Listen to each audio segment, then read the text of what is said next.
भद्राद्री कोत्तागुड़म जिले के ईश्वरावपेट मंडल के नंदीपाड़ू गांव में तोहम परस्ती की वजह से पूरे गांव ने इकट्ठे होकर 3 खानदानों पर हमला कर दिया।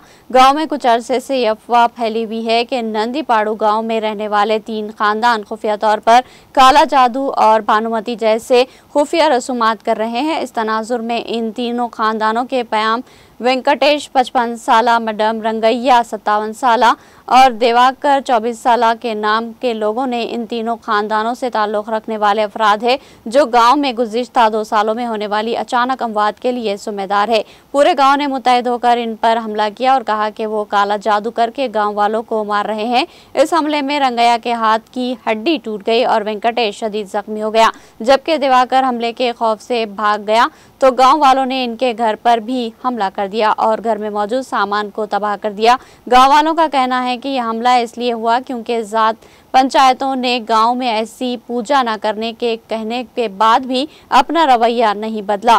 मुतासरीन का कहना है कि वो सिर्फ एक रस्सी बांधेंगे ताकि वो बच्चों और हवा में धूल से मुतासिर ना हो और वो कोई और जादुई पूजा ना करेंगे।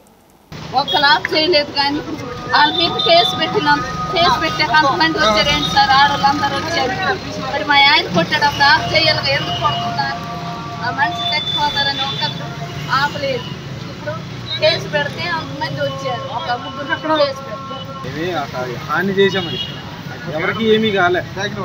ఏదో ఊరు బయట చిన్న పసుపు కుంకుమ ఉంటే వాటి ఫోటోలు తీసి ఒక ఆయన యంత్రం కడతారు, జరాలు వస్తే యంత్రం కడతారు. ఒక ఆయన అచితాపురం నుండి ఒక ఆయన వచ్చాడు. ఆయన వచ్చి నేను సెంటర్లో కూర్చొని ఉంటే ఇక్కడ యంత్రాలుగా అది జ్వరం ఏదైనా వస్తే యంత్రాలు కడతారు కదండి, వాళ్ళు ఇల్లు ఎక్కడంటే పలానా చోట అని చెప్పాను. నాకు ఇల్లు తెలియదు, కొద్దిగా చూపెట్టరా బ్రో అంటే చూపెట్టినందుకు వాళ్ళు ఇద్దరు కలిసి ఆయన ఈయనకి బావగారు అయిపోయారు. ఆయన పిలిచిండు, రా బాగా ఇక్కడ దాకా వెళ్తాం, పలానా రోడ్డు వచ్చింది కొంచెం చూడండు, ఆయన యంత్రం కడతానని కట్టిండు.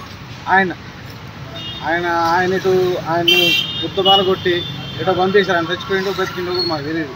ఆయన కోసం వాళ్ళ ఫ్యామిలీ ఎత్తుతున్నారు.